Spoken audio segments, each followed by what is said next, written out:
Well, hello. Is anyone here excited to hear about sexual healing? I'm a sex expert, and I believe that every single one of you needs a sexual healing. And I'll get into that more in a little bit. But today, I'm not going to be giving you tips on, how to have multiple orgasms or how to have sex for 9 hours like Sting. Today, I'm actually going to be much more vulnerable. And I'm going to share a story with you of my own sexual healing. And this is a story that almost killed me because I spent so many years in shame and isolation around this. And it's actually something so common that I wish that instead of isolating, we could join together and find compassion and shared humanity around our sexuality. I became a sex expert because I came from a very sexually disempowered place. I actually grew up on a Christian cult. So I would wake up in the mornings and I would walk up a hill before the sun came up to go milk the goats that were part of our communal farm. But to do that, I would get dressed in a bonnet and a long dress that covered me from my neck, that covered my arms all the way to my wrist, and that covered me all the way down to my ankles, so that none of my skin would be showing. Now I wear what the hell I want. I mean, who wants to hide this?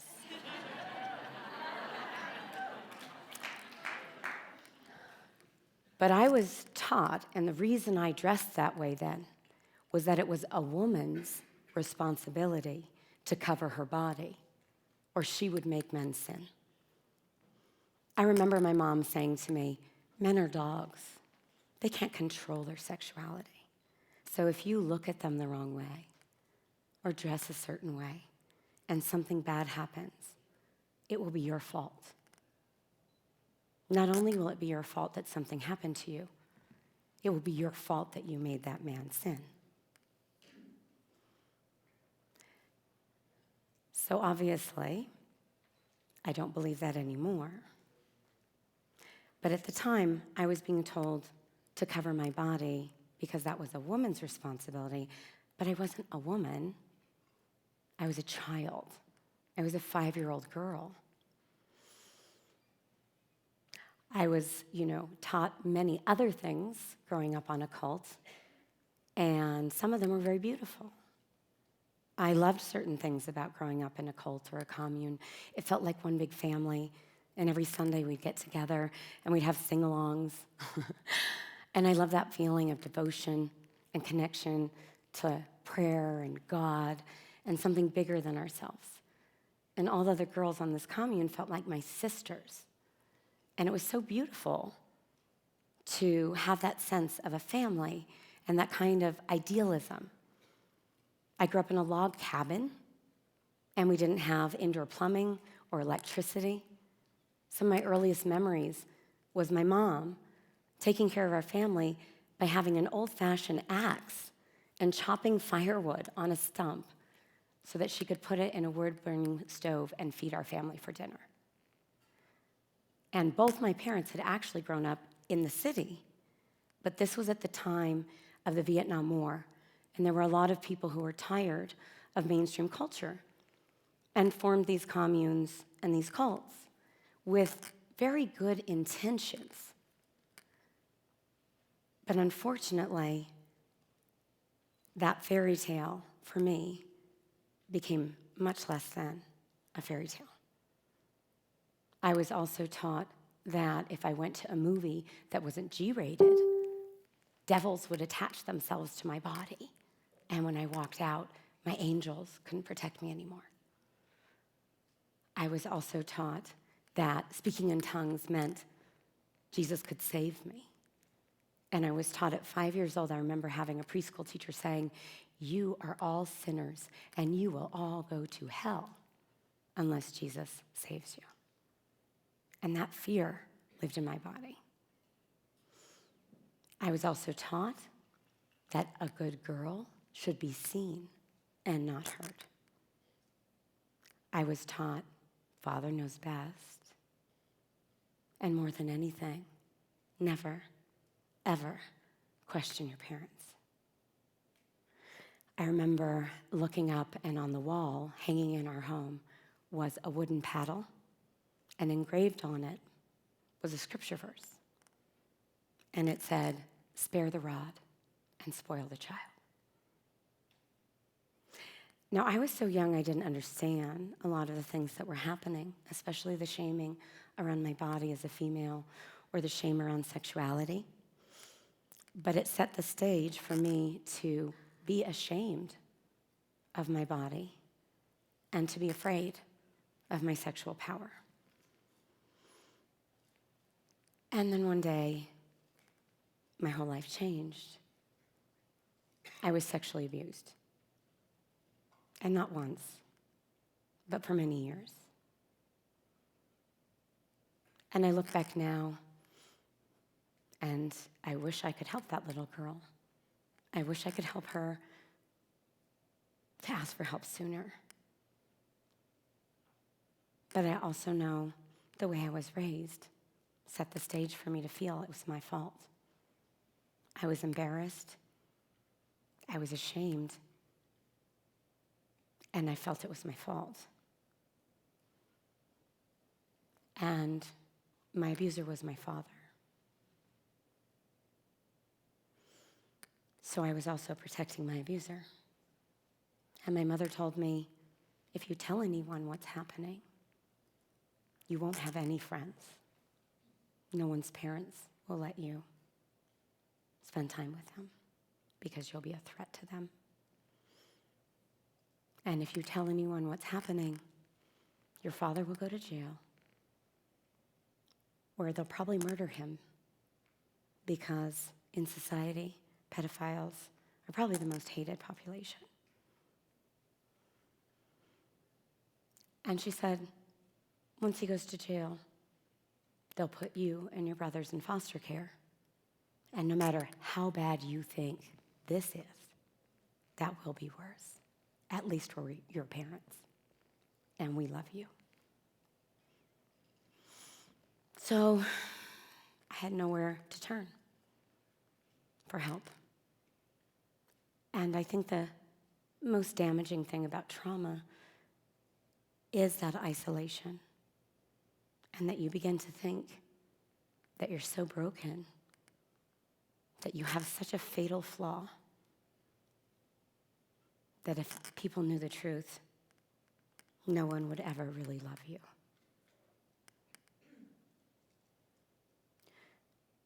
And I had no one to appeal to, no one to talk to. And I remember that silence, even what my mother had said, that was an agreement. If you tell the truth to anyone, we won't take care of you anymore. We won't love you anymore. And that triggers very deep survival mechanisms around sex is now mixed with survival. Trauma and seeking help is now pitted against survival. So I did the only thing I knew how to do at the time. I talked to God, because I was raised Christian. Psalm is actually my real name. And ironically, Psalm means song of praise to God. And I remember getting on my hands and knees one night before I went to bed. And it was my last resort, because there was no one human that I could talk to. And I said, God, would you please take some time from your busy schedule and look at me and look at what's happening here? Because the God that I've been told to believe in would never let this kind of suffering happen. I said, God, just wave a magic wand. Make my dad a good man again. I don't want him to be a bad man. I don't want him to go to jail. I just want it all to stop. I want it to disappear. And at that time, I really thought maybe God just hadn't paid attention yet to what was happening. And I woke up in the morning, and I was living in the same nightmare. And something snapped in me. And I lost faith. I lost faith in God, because any God I could believe in wouldn't allow this kind of pain to exist in this world. Not for me, not for any other woman, not for any other man. I lost faith in my parents because I knew they would never stop the cycle of violence and abuse. And after I lost faith, I really just stopped giving a fuck about anything. But I still never asked for help. And like so many teenagers who've had abuse, instead of asking for help, I started being rebellious and acting out and getting in trouble. And I remember my school counselor calling in my mom, and we sat there, and my school counselor said, "Sam's so smart. Why is she acting out?" And my mom said, "I have no idea. We haven't raised her to be like that." And I sat there in silence, because breaking the code, the agreement of silence for my abuser, was not something that was optional. It was so deeply ingrained in me, I didn't even know how to question it anymore. And after that, I remember I started to develop physically. At 16, I got big tits. Tits are powerful. They feed babies. They give pleasure. But I remember having been raised to be so ashamed about sexuality, but already knowing there was so much hypocrisy. I started carrying clothes and hiding them in my locker and wearing tight, sexy outfits at school, and then going home. And I'd sneak out at night and get drunk. And I had my first sexual encounters making out. And I got caught one night. And my mom said, "We didn't raise you to be like this. That's wrong. Sex is for marriage. You're being a whore." And I said, with all I was able to muster at that time, still not being able to speak the truth, but I said, "I'm not happy. Look at me. You're my mother. I need therapy. I need help." And she said, "Psalm, you're such a beautiful girl. You have no reason to be unhappy. You're ungrateful." And at that moment, I knew that she would never be able to admit to herself what was happening, and that she would always blame me for the sins of my father and any sins of sexuality. And something broke in me, and all that repressed anger of trying to be a good girl and it never mattering and all the hypocrisy finally snapped. And at 17 years old, I packed everything I could in one backpack, and before the sun came up, I ran away. And I remember running away to get on a bus to take me anywhere away from home, anywhere away from my abusers. And I remember thinking, you're throwing your life away. I'm dropping out of high school. I'm going to be a homeless teenage runaway. I'm a 17-year-old girl alone in the streets. And I didn't care. I said, I may live or I may die, but I'm not going to live this lie. I'm not going to live the hypocrisy around sexuality and shame. And then I spent my 20s in a hot mess of sex and drugs.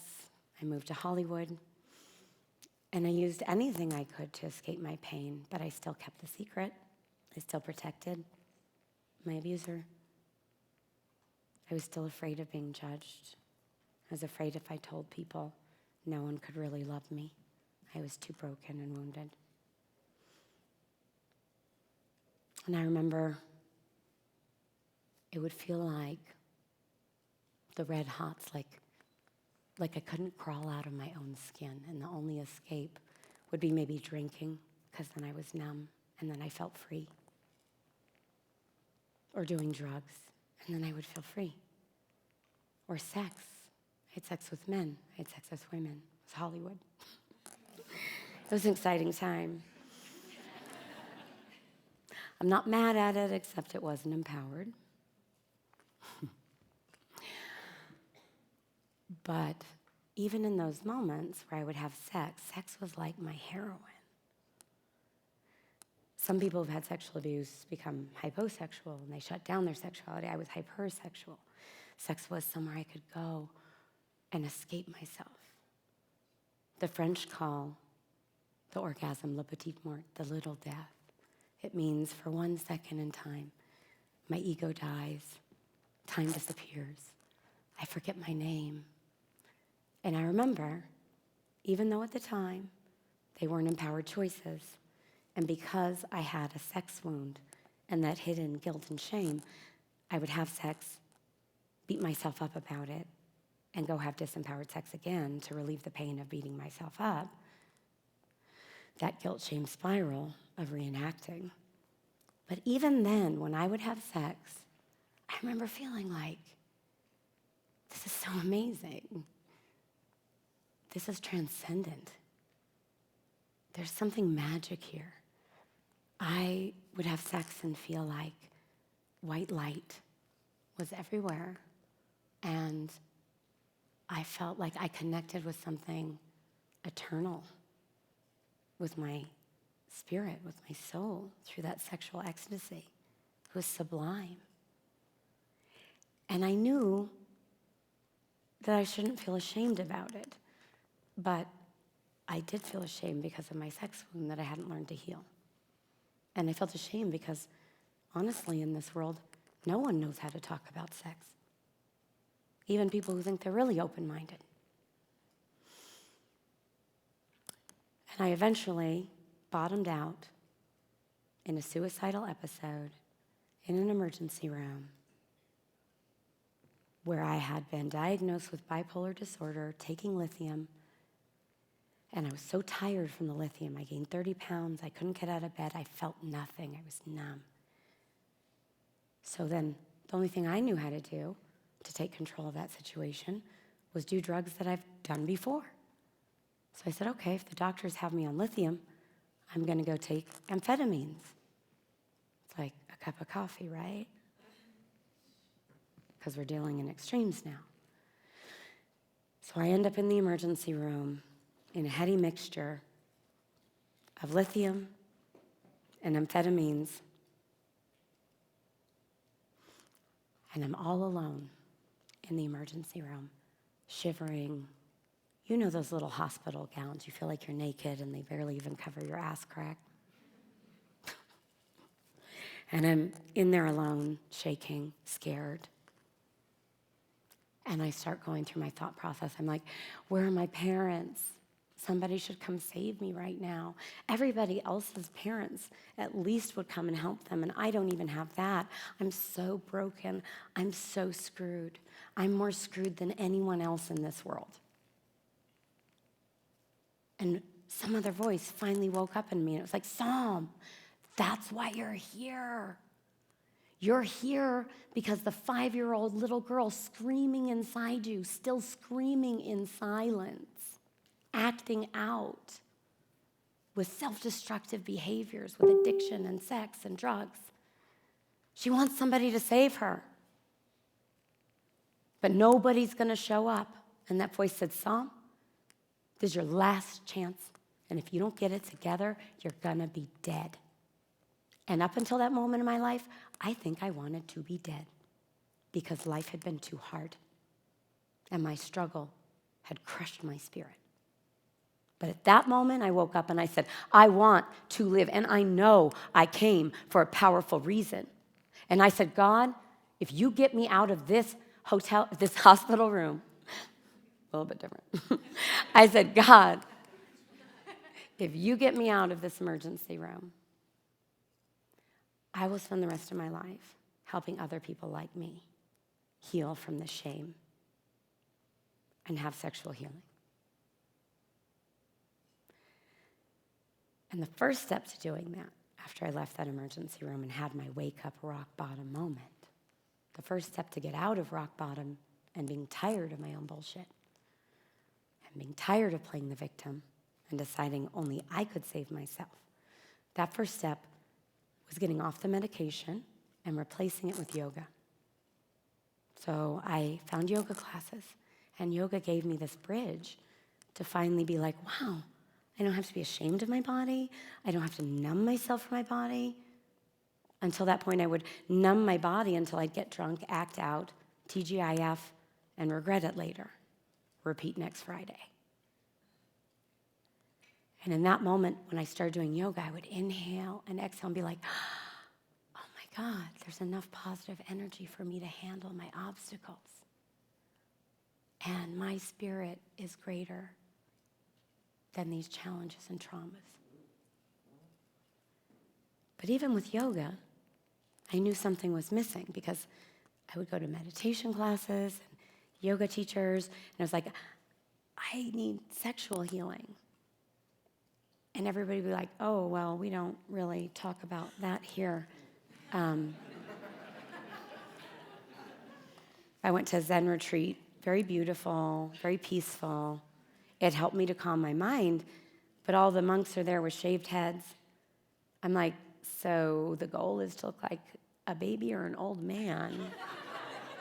Like, if I win in your meditation system, I'm a dude who doesn't have sex. So, okay, that's enlightenment? No thanks.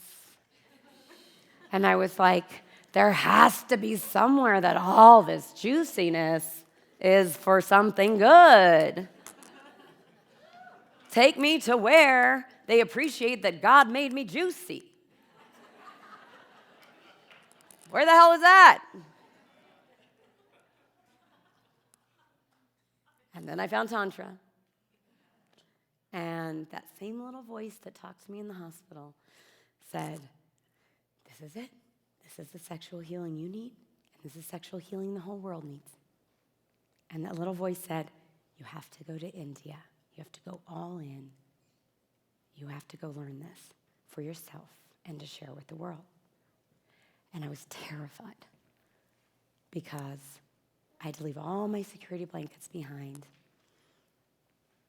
I had to move out of my apartment, sleep in my car a few nights, stay in a friend's garage while I saved up my money to go to India. But I trusted that little voice of intuition, and when I got to India, I met my guru, and he was in the south of India, not famous, didn't travel to America, nobody knew who he was, but he had the secret to unlock my power.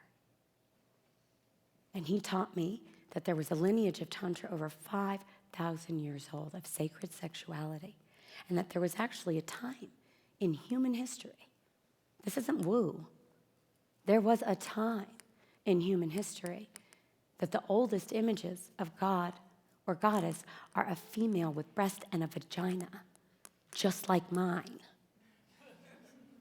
And instead of thinking, like I was raised, that God was like a grumpy old man, looking down every time I had sex, he's like, oh, you just lost points. You lost heaven points. She had sex again. I hate it when people have sex. If you just kind of bottle that up and be a monk or a nun, then you win. I was like, who invented that God? Some man. Yeah, low key, they took our power. So there was a point in time of that human history where we stopped revering that naked body, where we stopped revering that goddess image of a naked woman with breast and a vagina, right? And actually demonized it, right? The story of the Garden of Eden is all the story about a naked woman made all the problems that we all live with now. Don't trust desire. Don't trust a naked woman. But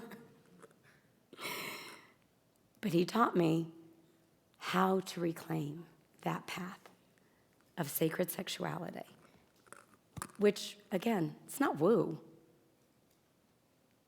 All human beings have a sexual, erotic nature, but we're at war within ourselves.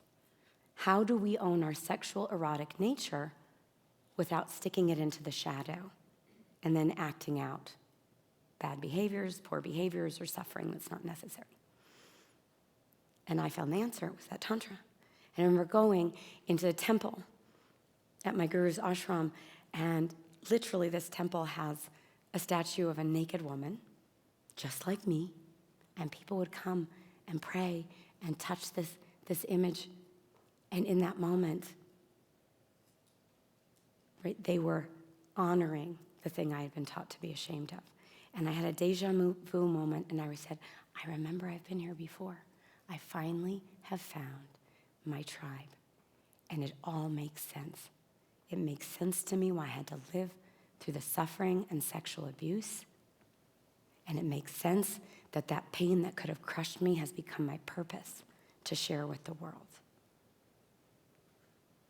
And my guru taught me tools like the tantric breast massage. And I went to my room in the ashram, and I gave myself a tantric breast massage.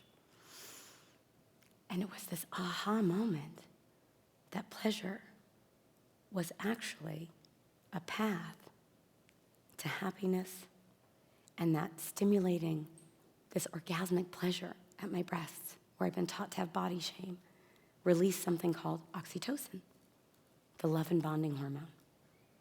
And that if we had a more natural way of experiencing our sexuality and erotic nature, that we would actually live happier lives. And I challenge each of you sitting here for a moment to just question, is there some area in your life that you have a little shame around sexuality? Because I believe shame is the number one thing holding back human evolution. And this disconnect between our natural primal sexual beings is the number one problem holding us back from evolving. So just for a minute, squirm in your seats. If I'm making you uncomfortable, I hope so. I'm here to rip that Band-Aid off, and I'm here to normalize the conversation around sexuality. It's long overdue. I believe that shame causes the most common roadblocks, like sexless marriage, people cheating and lying to each other and themselves, women who aren't able to experience orgasm, porn addiction. One of my students right now is a 53-year-old woman, and she never had an orgasm until she turned 53 and studied with me. But she'd already had children. So she had laid her body down thousands of times and had sex thousands of times where she got screwed instead of enjoyed herself. And we got to the root of her shame and issue and block, which was that at 12 years old, a camp counselor had taken advantage of her, and all the other girls in her camp called her a slut. And that slut shaming, from that one moment in time, locked her for 40 years, that her own body was a source of shame. And at 53, she had a breakthrough. And she's like, Sam, I just self-pleasured and I had an orgasm. And I was like, good for you, baby. And mazel tov, many more for the rest of your life. Because that's your body, and you can own it. And actually, your body was built to experience this pleasure. It should be the most natural thing we ever talk about.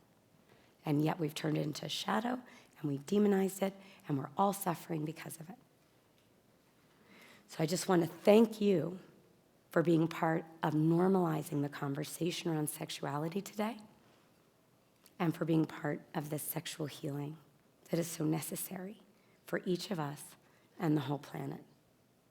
This is the next sexual revolution. So thank you.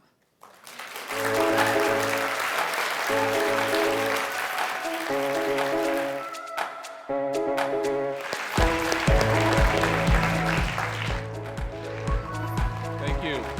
Thank you, everyone.